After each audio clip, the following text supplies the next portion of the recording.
Duterte! Duterte! Duterte! Duterte! Ano ang sigaw ng mga mamamayang Pilipino? Duterte! Duterte! Duterte! Duterte! Sabog! Sabog! Sir Ben! Sir Ben! Sir Ben! Sir Ben! Sir Ben, kitawag ka na dito. Kitawag ka na dito.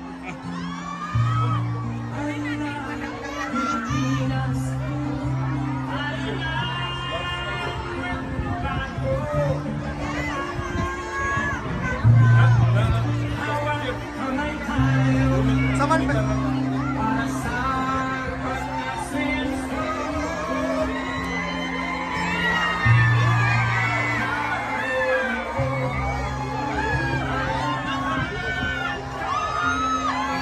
Ano ang sigaw ng mamamayang Pilipino? Duterte! Duterte! Duterte! Duterte!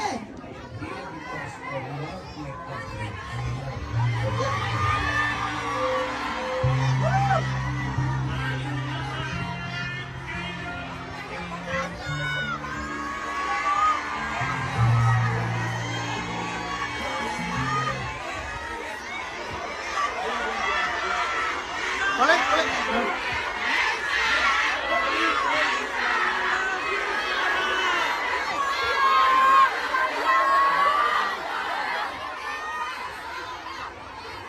Magandang hapon sa inyong lahat. Unahin po muna natin ang ating pagpapasalamat sa Diyos dahil sa magandang araw na ito at sa safe na pagbiyahe ninyong lahat papunta dito sa The Hague, Netherlands. At syempre, dahil bumiyahe kayo papunta dito, ay mag-ingat kayo sa biyahe ninyo pauwi lahat sa inyong mga tirahan mamayang hapon.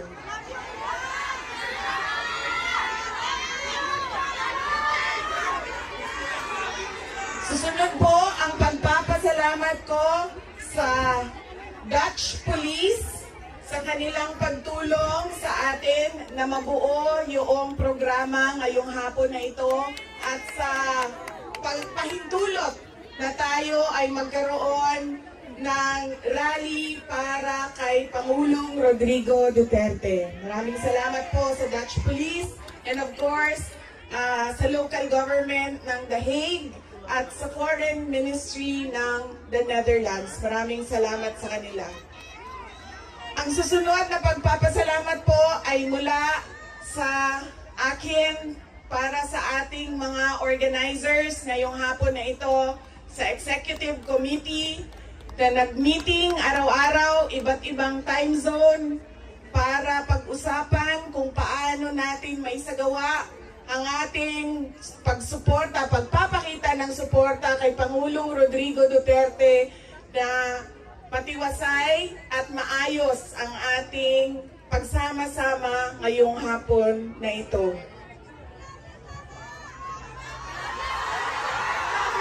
Duterte! Duterte! Duterte! Duterte! Duterte! Kanina nung naglalakad ako papunta dito sa park, meron akong mga nakasalubong na mga galing Germany. At tinanong ko sila kung gaano katagal ang biyahe mo ma'am papunta dito. Sabi niya 9 hours daw. At 9 hours din daw siyang babiyahe pauwi. So ganyan ang pinapakita ninyo na pagsuporta kay Pangulong Duterte at pagmamahal sa ating bayan. Maraming salamat sa inyong lahat. Alam ko, lahat kayo may hanap buhay, may kailangan asikasuhin, may mga personal na pinagdadaanan, merong kailangan na paglalaban na gawin sa mga damit ninyo, paglilinis ng bahay, pagbayad ng utang,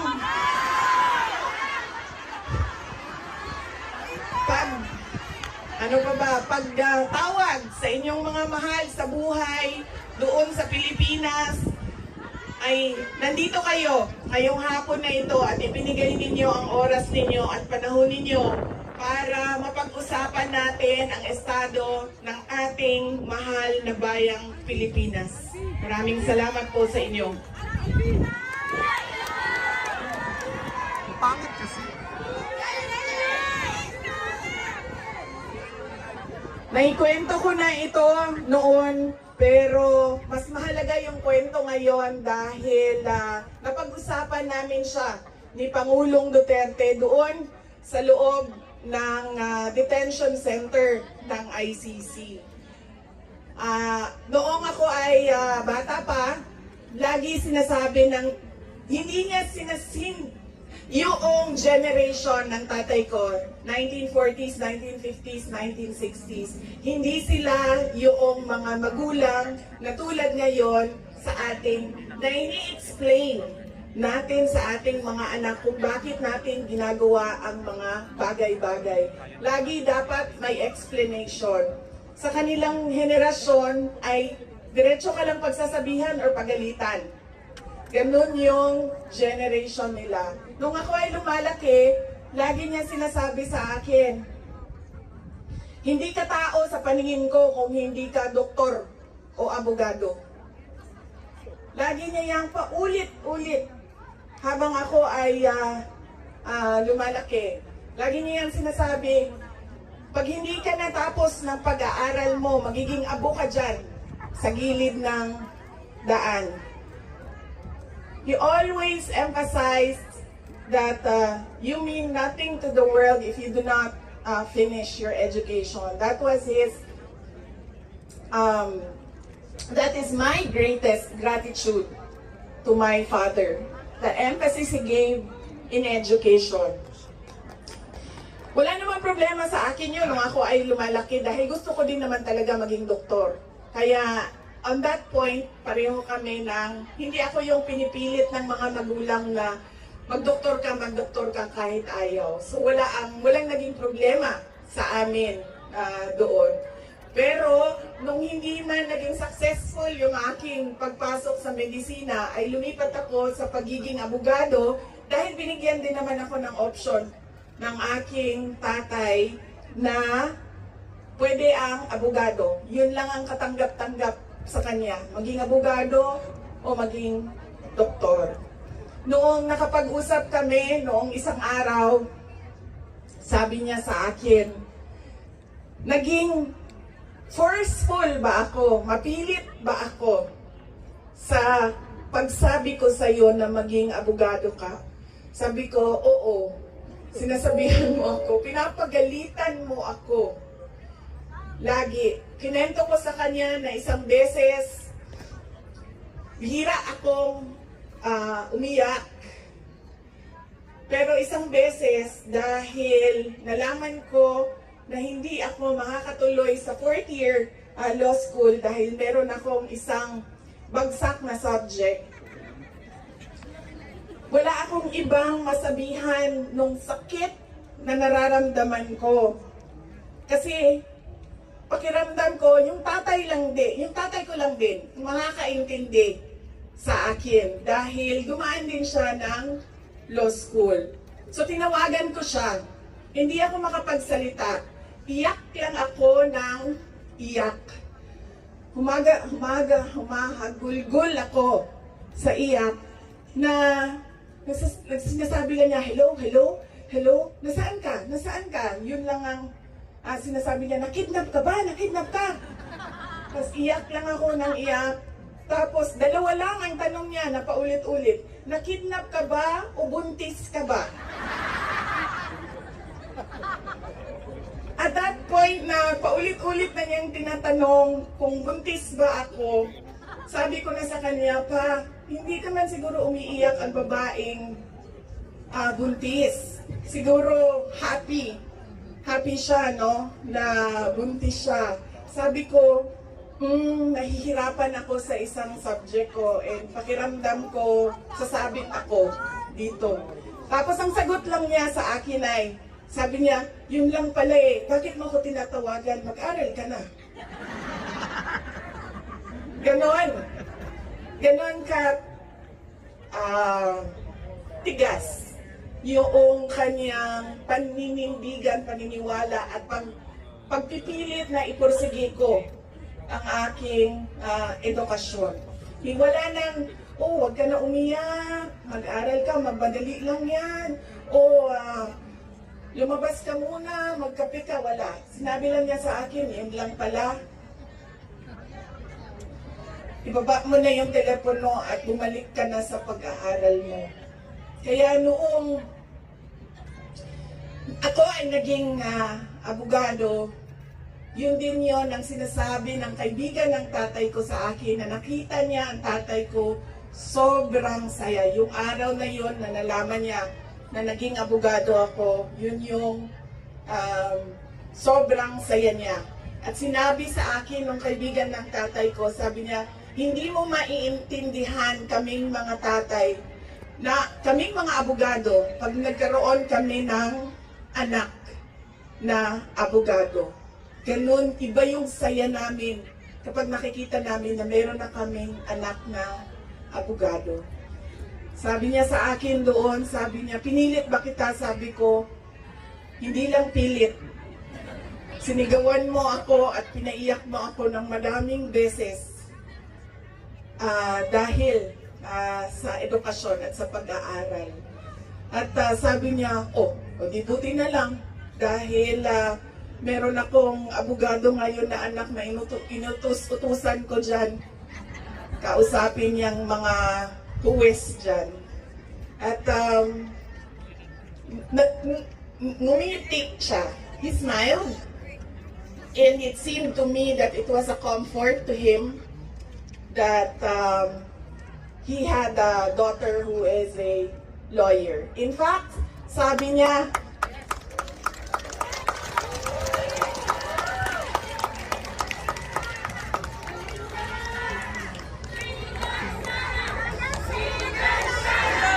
Inday Sara Duterte! Inday Sara Duterte! Inday Sara Duterte! sabi niya, lagi, pag pumapasok ako doon at nagkakaroon kami ng oras na makapag-usap, sinasabi niya, kailan ka ba uwi ng Pilipinas? Anong date ka uuwi ng Pilipinas? Anong ginagawa mo dito? Bakit hindi ka pa umuwi sa Pilipinas? Sinasabi ko sa kanya, inaayos ko lang yung sistema dito at pagkatapos inaantay ko yung mga kapatid ko na pumunta dito. At sinabi niya, ito din, may patama din or diretso din, bullseye din sa edukasyon. Sabi niya, sabihan mo si Paolo na okay lang ako. At huwag siyang pumunta dito hanggang hindi matapos ang eleksyon at maging congressman siya ng 1st District ng Davao City. Yes! At sabi niya, sabihin mo kay Baste, hindi siya pwedeng pumunta dito hanggang hindi matapos at ma-elect siyang Vice Mayor ng Davao City. Ito ang pinakamatindi dahil pinagtatawanan namin siya sa group chat namin. Kaming magkakapatid 4, meron kaming group chat. Dahil ang sinabi niya kay Veronica, sabi niya, sabihin mo kay Kitty, hindi siya pwede bumisita dito hanggang hindi siya abogado.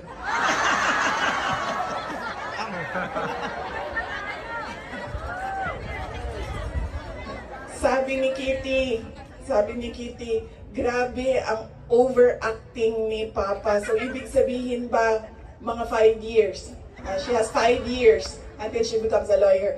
Na meron pa akong 5 taon na bago ako makabisita. Ganon siya kahit na nandun siya sa loob, ang kanyang iniisip, unang-una, yung mga kapatid ko na kailangan magtrabaho para sa syudad ng Davao, yung kapatid ko na kailangan mag-aral.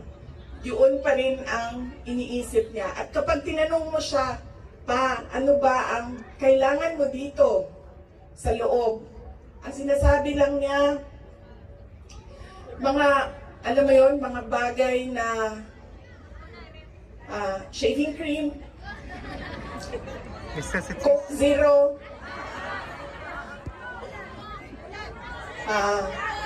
Monggo. Piniritong tumigil na siya sa kakahingi ng Pinoy na ulam dahil parang hindi talaga kaya nung nagluluto sa loob ang Pinoy na ulam. Pero nagpadala ako kahapon ng PDF file ng mga recipes na pwedeng sundin nung nagluluto. Yes! Duterte! Duterte! Duterte! Meron siyang, meron siyang hilig sa Coke Zero at yun lang yung hingi niya. May shopping list doon sa loob. At sabi niya doon sa gwardiya na isulat mo dyan, 2 case ng Coke. Ako ng gwardiya, sabi niya, pwede ka naman bumili dyan sa vendo tapos iiwan mo para sa kanya. So sabi ko, Papa, anong gusto mo dito? Sabi niya, Coke Zero lang. So bumili akong 4 na Coke Zero, iniwan ko sa kanya. Sabi ko pa, that's 1 for each day pa ha. So today, tomorrow Saturday, tomorrow Sunday, Monday, Tuesday, Wednesday. Dahil darating na yung grocery list mo by Wednesday. At sagot niya sa akin, bakit isa lang? Sabi naman nung gwardiya, sabi niya, he has to have at least 2 because he already drank upstairs 1 Coke Zero. And then sabi ko, sige pa, sabi ko, babalik naman ako sa Lunes. Sabi ko, 2, bukas Sunday, and 2 sa Monday. Tapos i-replenish ko na lang yung Coke Zero mo. Sabi ko sa kanya, alam mo pa, sinasabi sa iyo ng doktor, maglakad ka daw. Huwag kang nakaupo lang sa kwarto mo. Tapos sabi ko, pwede ka naman, allowed kayo na lumabas dyan. Sabihan niyo lang ang gwardiya.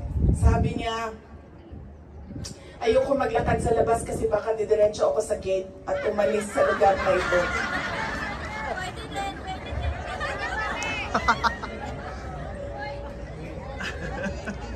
Nagkakaroon na rin siya ng mga kaibigan, yung mga tao doon sa loob ay nagiging kaibigan na niya. At hindi ko lang alam, baka paglabas niya marunong na mag-Dutch. Pero karamihan nung kasama niya sa loob ay French speaking. So,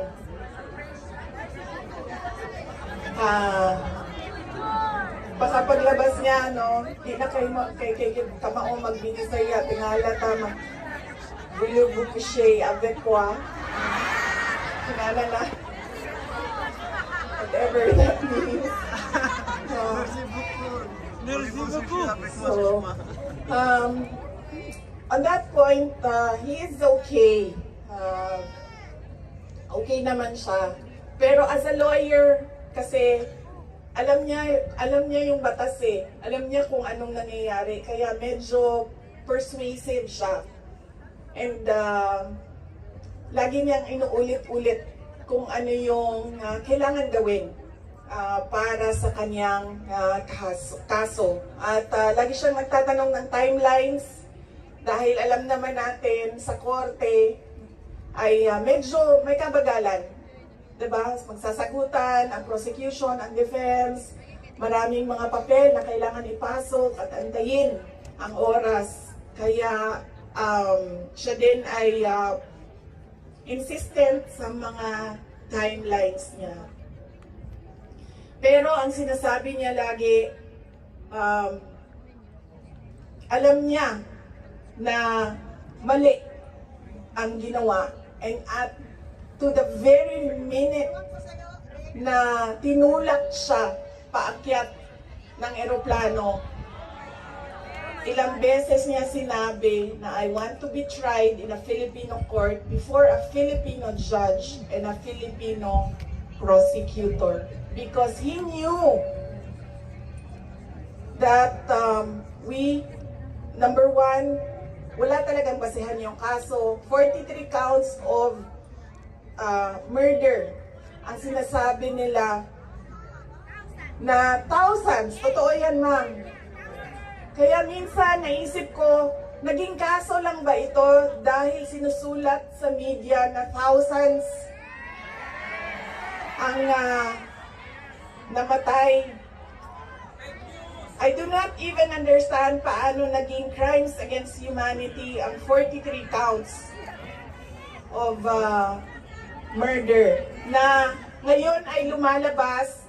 Hindi naman ata totoo lahat yung mga witnesses at yung mga complainants. But that is a thing for the courts and the lawyers to discuss inside. Ano bang pwede nating gawin?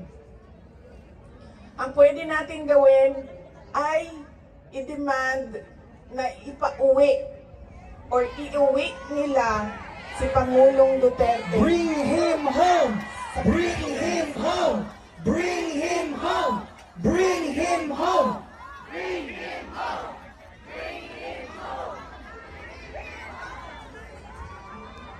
Dahil yun din ang gusto niya. Araw-araw na nandun ako, sa mga araw na nandoon ako, isa yan sa paulit-ulit niyang sinasabi, kailan mo ako mapalabas dito dahil darating ang eleksyon, mag-mayor pa ako ng syudad ng Davao. Bring him home! Bring him home! Bring him home!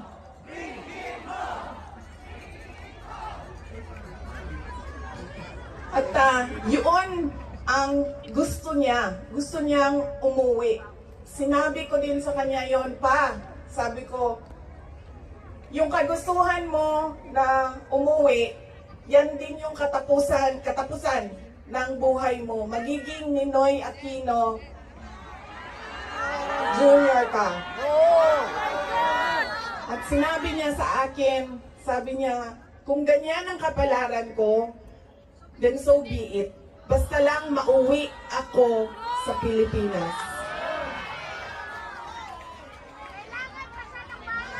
Kaya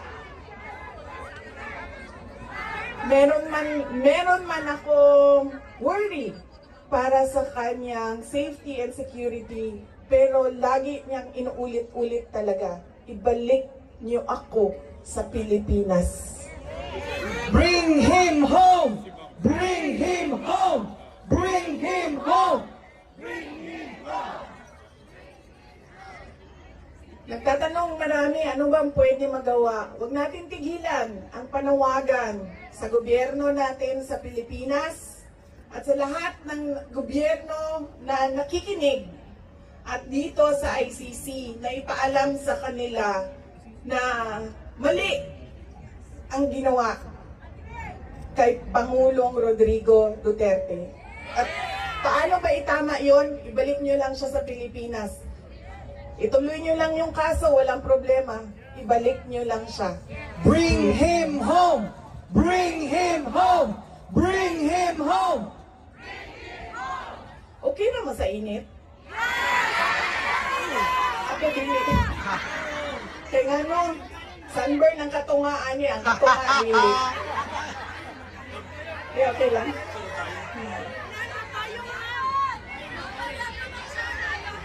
Fresh maghapon, ma'am. Hindi, okay lang. Ginawangan lang ito mo. Naka-ready ang sunblock diri doble. Fresh maghapon. Okay lang, sir. Kaya di nila makita na ako ang mata kung magkalok ka. Okay? Unsa pa ba? Ano pa ang pwede natin gawin?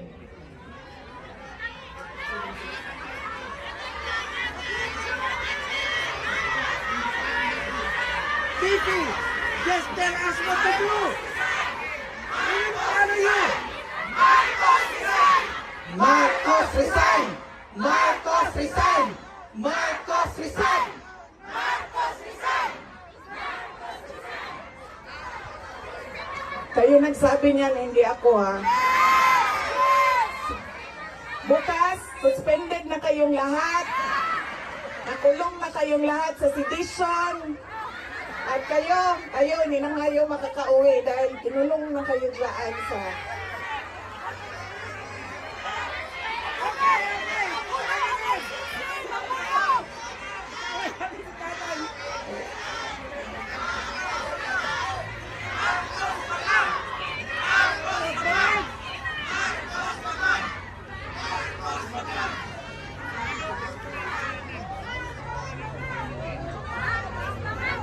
And that relates to transparency and accountability. Alam nyo kasi, ang pagiging Pangulo, dapat nasa tamang pag-iisip ka. Kapag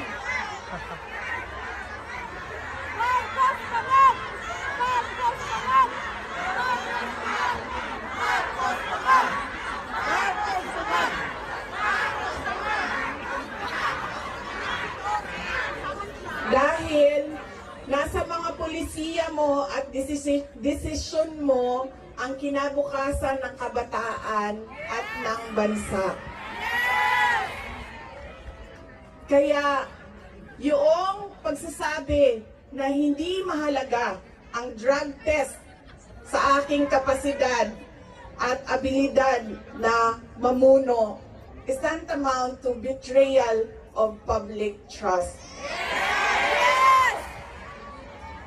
Dahil kailangan malaman ng taong bayan na nasa ayos ang iyong decision making.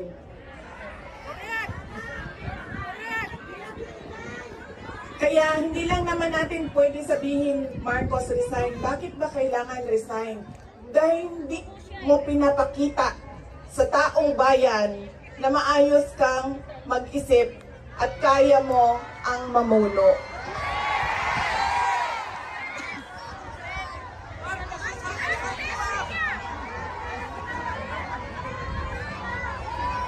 Madaming mga tanong na nasa loob na ng korte. Ang PhilHealth, ang pagkuha ng pondo ng PhilHealth para bang naging pyramiding ang ginawa nila sa budget ba? Kumuha sila ng kulang ang pera dito, kumuha sila sa ibang source para isalpak dito, and hahanapin na naman sa ibang source yung nagiging juggling at parang pyramiding na ang nangyari sa budget. At kung nakikita ninyo at naiintindihan ninyo ang budget, karamihan doon pamigay lang ng mga politiko na tinatawag nating ayuda.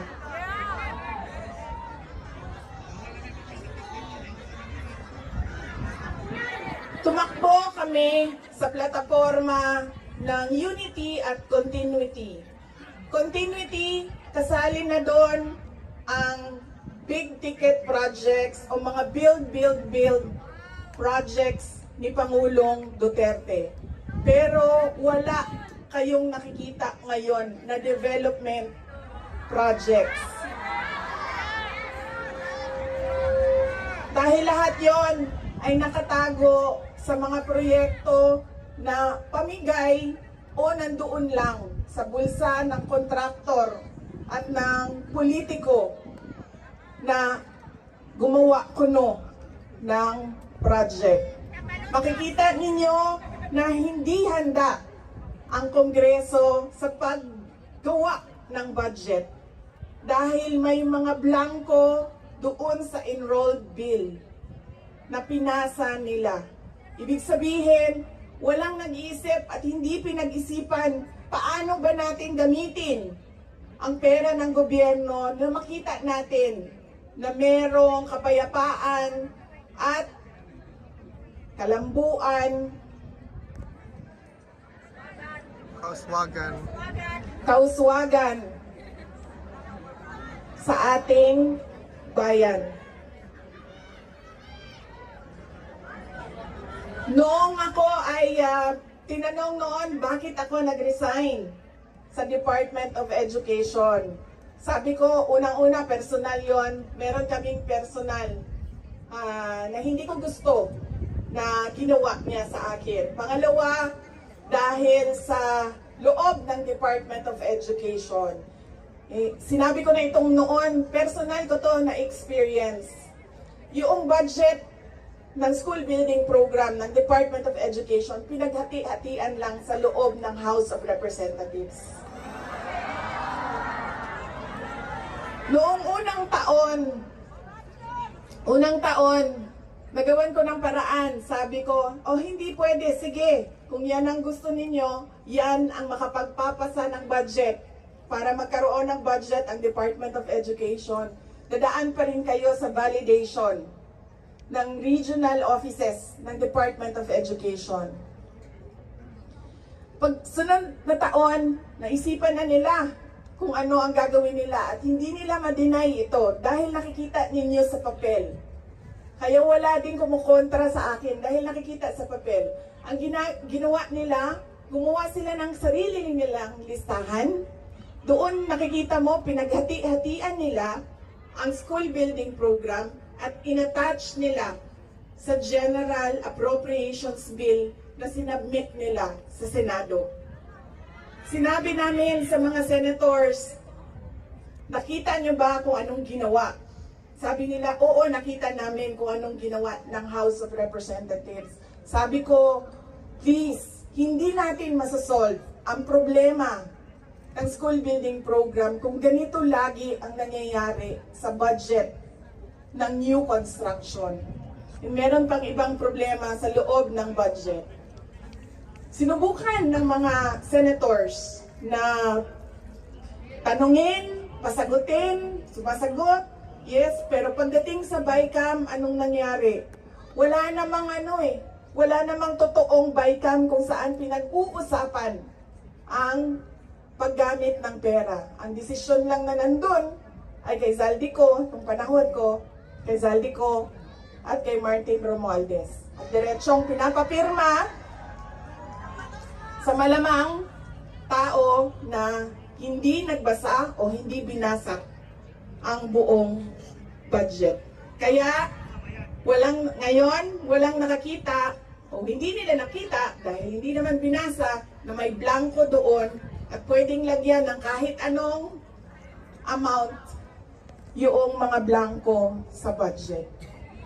Madaming katanungan, madami ang problema ng bayan. Kaya lagi ko sinasabi, hindi kami ang problema ng bayan. Ang problema ng bayan ay ang governance mismo ng Pilipinas.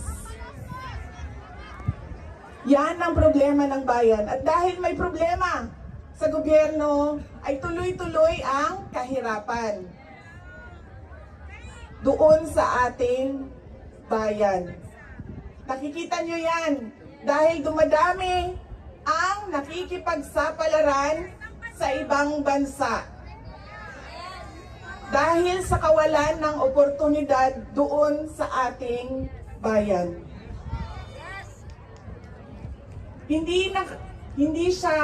We should not be proud that we are exporting our countrymen, our workforce abroad dahil, wow, ang daming dollars na pumapasok sa Pilipinas dahil sa padala.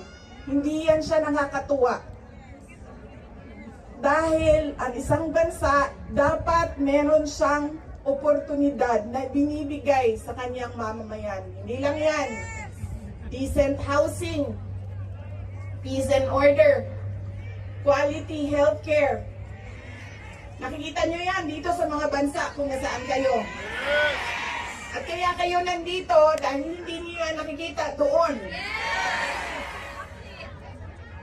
And apparently, tayo lang yung nakakakita, yung nakaupo doon, hindi nila nakikita. Correct.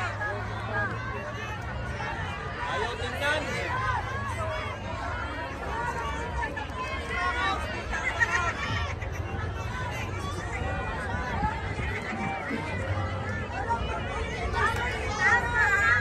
Alam nyo, madami sa mga kaibigan ko, galing ako sa middle class na family. sa Davao City. So madami sa mga kaibigan ko doon, meron naman silang mga negosyo, meron naman silang pinagkakakitaan, may mga trabaho. Pero ilan na rin ang nagsabi sa akin, mga professionals ito, ilan na rin ang nagsabi sa akin, wala na rin talaga kaming nakikita, parang gusto na namin lumipat na lang sa ibang bansa para sa mga anak namin. Kaya sinasabi ko lagi yung nagsasabi sa akin, tumakbo ka sa 2028. I don't think we will have a country by 2028.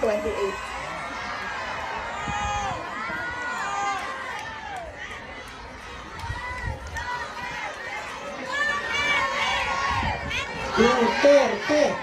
Duterte! Duterte!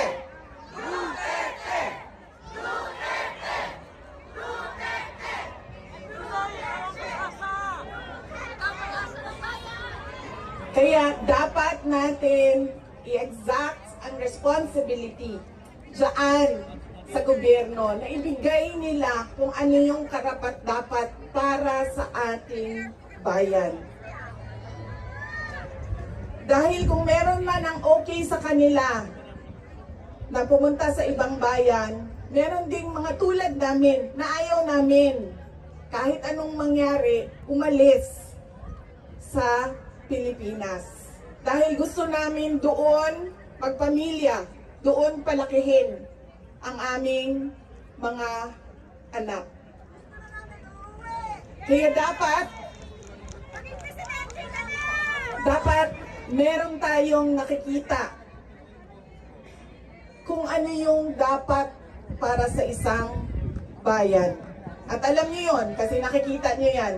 Kasi nakaikot na kayo sa iba't ibang bansa.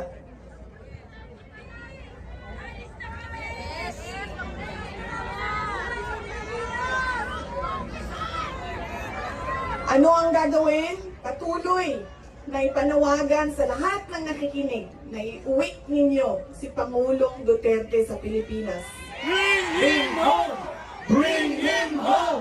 Bring him home! Bring him home! Bring him home! At pangalawa, patuloy natin na hingiin sa gobyerno, sa administrasyon na ibigay ninyo ang serbisyo at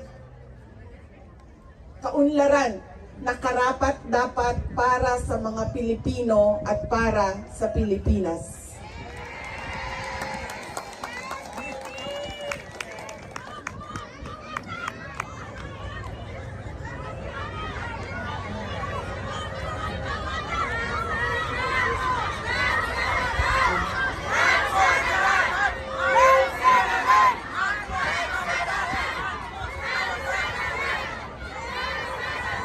Sa kagahi, sa ako ang bantak din ni Ma'am, naging ko karan. Kaya, nagpugong yung ko nga, dili ko mahulog.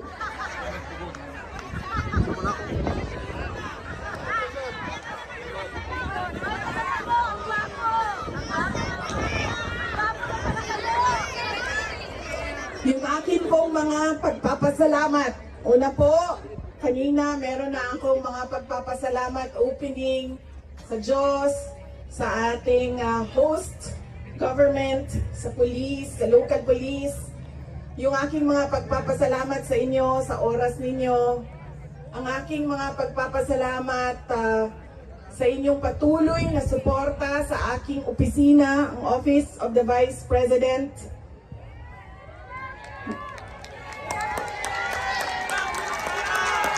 Inday Sara Duterte!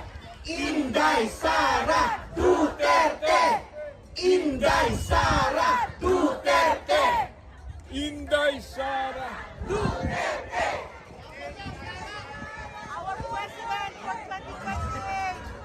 Malakas ang loob ko dahil nandyan kayong lahat.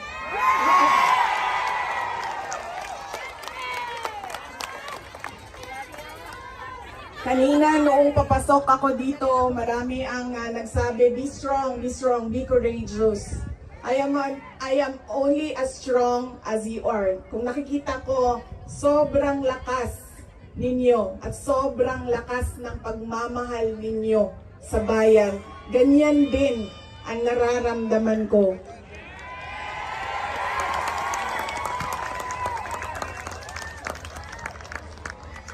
Ang pagpapasalamat ng aming pamilya, ang pamilya Duterte, dako kaayo may utang ang kabubuton kaninyong tanan. Sa higayon nga gihatag ninyo kanamo na makaserbisyo sa ato ang nasod.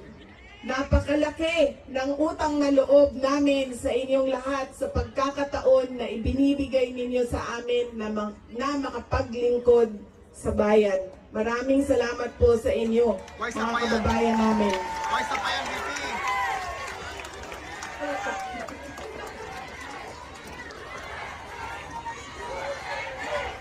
Duterte! Duterte! Duterte! Duterte! Huwag ninyong kalimutan, ayaw ninyong kalimti ang kausa. Huwag ninyong kalimutan ang laban. What is our cause? Our cause is for our country. Yes. Ang laban na ito ay para sa bayan. Yes. Mga kababayan, ang lahat ng ginagawa natin ay para sa Diyos, sa bayan, at sa bawat pamilyang Pilipino. Syukran. Duterte!